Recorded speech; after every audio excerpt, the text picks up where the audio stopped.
What's up mga kabuhay OFW? To this video guys ay maglipat tayo ng alternator ng pressure van. Kasi nga ay nagka-problema yung isang pressure van ay hindi daw umaandar at nagkaroon ng error. At yun na nga, habang nagde-deliver sila, pagkatapos mag-deliver, yun nilagay nila doon sa shop, no? Pinapacheck. Ayun na nga, ni-remove nila yung alternator kasi yun ang may problema. Tapos, balikan na lang kinabukasan. O, di ba? Balikan kinabukasan ng alas 8 ng umaga. O, paano naman yung deliver nun? Di ba?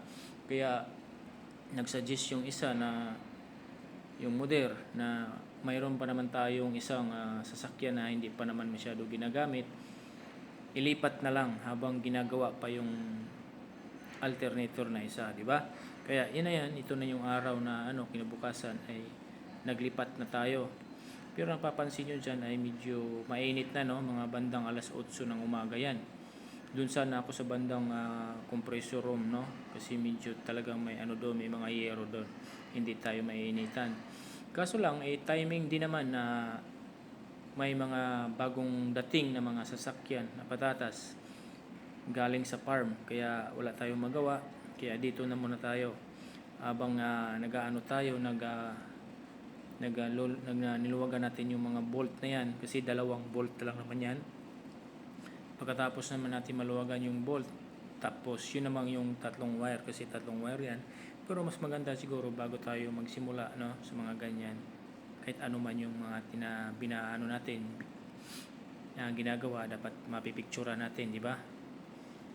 Para pagbalik hindi na tayo di ba?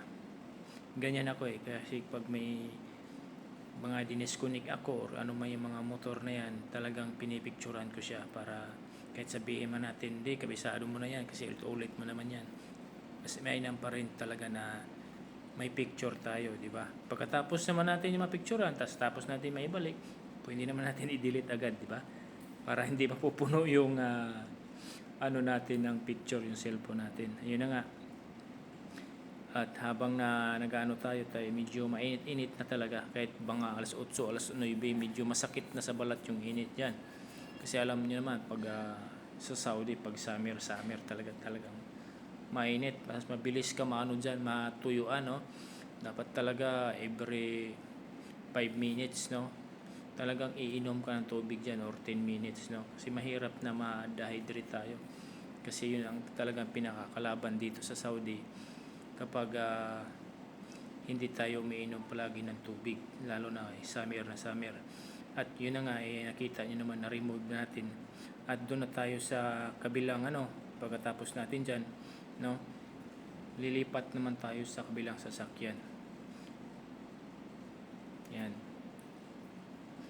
Dadalhin na natin yan doon para At ito na nga, andito na tayo. Kita nyo yan, wala na yung alternator kasi nga ando na sa shop. At yun, andito mayroon naman tayong belt diyan na dala-dala nila.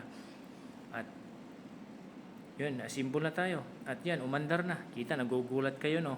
Kasi nga ang haba-haba yan, kaya yun, hindi na natin yan pinapahaba pa. At yan, pumunta tayo sa evaporator. At yun na, umandar na. Di ba? Yun lang ginagawa natin. Naglipat lang tayo ng alternator. Wala nang iba. Okay? Thanks.